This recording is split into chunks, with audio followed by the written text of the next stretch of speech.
আপনি কি জানেন ইসলামের ইতিহাসের সূচনা ব্যবসার হাত ধরেই? আমাদের প্রিয় নবী হযরত মুহাম্মদ সাল্লাল্লাহু আলাইহি ওয়াসাল্লাম ছিলেন একজন সৎ, বিশ্বস্ত ও সফল ব্যবসায়ী। আজকের দুনিয়ায় মুসলিম সমাজ যদি নিজের অর্থনীতিতে শক্তিশালী না হয়, তাহলে শুধু দুনিয়া নয়, আখিরাতেও পিছিয়ে পড়বে। আজকের ভিডিওতে আমরা জানব ইসলামে ব্যবসার গুরুত্ব, একজন মুসলিম হিসেবে কেন ব্যবসা করব। ইসলামে ব্যবসার গুরুত্ব। আল্লাহ সুবহানাহু ওয়া তাআলা বলেন, আল্লাহ ব্যবসাকে হালাল করেছেন এবং সুদকে হারাম করেছেন। সূরা আল বাকারা আয়াত ২৭৫। এই আয়াতে আল্লাহ ব্যবসাকে বৈধ, সম্মানজনক এবং কল্যাণকর বলে ঘোষণা দিয়েছেন। রাসূল সাল্লাল্লাহু আলাইহি ওয়াসাল্লাম ইরশাদ করেছেন, হালাল রুজি অর্জন করা ফরজ ইবাদতের পর। আরেক হাদিসে বলেন, রিজিকের ৯০ ভাগই ব্যবসার মাধ্যমে আসে। আল মুজামুল আউসাত 11। ইসলামে ব্যবসা শুধুমাত্র বৈধ নয়, বরং একটি সম্মানজনক পথ যা মানুষকে পরনির্ভরশীলতা থেকে মুক্ত করে। একজন মুসলিম কেন ব্যবসা করবে? ভাই ও বোনেরা, আজকের সময়টা খুব স্পষ্ট করে বুঝিয়ে দেয়, যদি মুসলমানরা অর্থনৈতিকভাবে শক্তিশালী না হয়, তাহলে তারা অন্য কারো উপর নির্ভর করতেই থাকবে। যার কারণে আজ মুসলিমরা সারা বিশ্বে মার খাচ্ছে।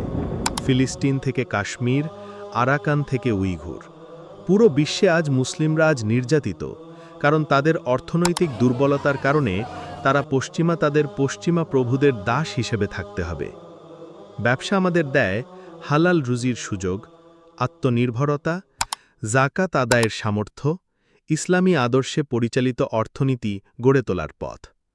একটু ভাবুন, যদি আপনি ব্যবসা না করেন, তাহলে কোথা থেকে আসবে হালাল আয়? যদি আপনি সুদের চক্রে পড়েন, আল্লাহর বিরুদ্ধে যুদ্ধ করছেন না তো? ব্যবসা মানেই দাওয়াত। ব্যবসা মানে শুধু লেনদেন নয়, এটা একটা আমানাত। একজন মুসলিম ব্যবসায়ী তার ঈমান, চরিত্র ও ন্যায়নীতির মাধ্যমে ইসলামের সৌন্দর্য অন্যদের দেখাতে পারে। রাসূল সাল্লাল্লাহু আলাইহি ওয়াসাল্লাম বলেছেন, সৎ ও বিশ্বস্ত ব্যবসায়ী হাসরে নবী, সিদ্দিক ও শহীদদের সাথে থাকবে। তিরমিজি।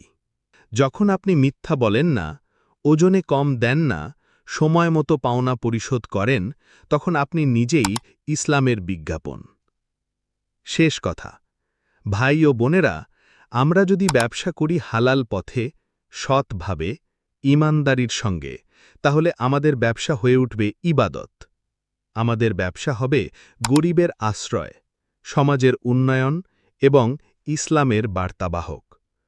আজকেই শুরু করুন, হোক তা ছোট পরিসরে, তবে শুরুটা হোক নিয়ত ও নীতির বিশুদ্ধতা দিয়ে। আল্লাহ যেন আমাদের সবাইকে হালাল রিজিকে বারাকা দান করেন। আমিন।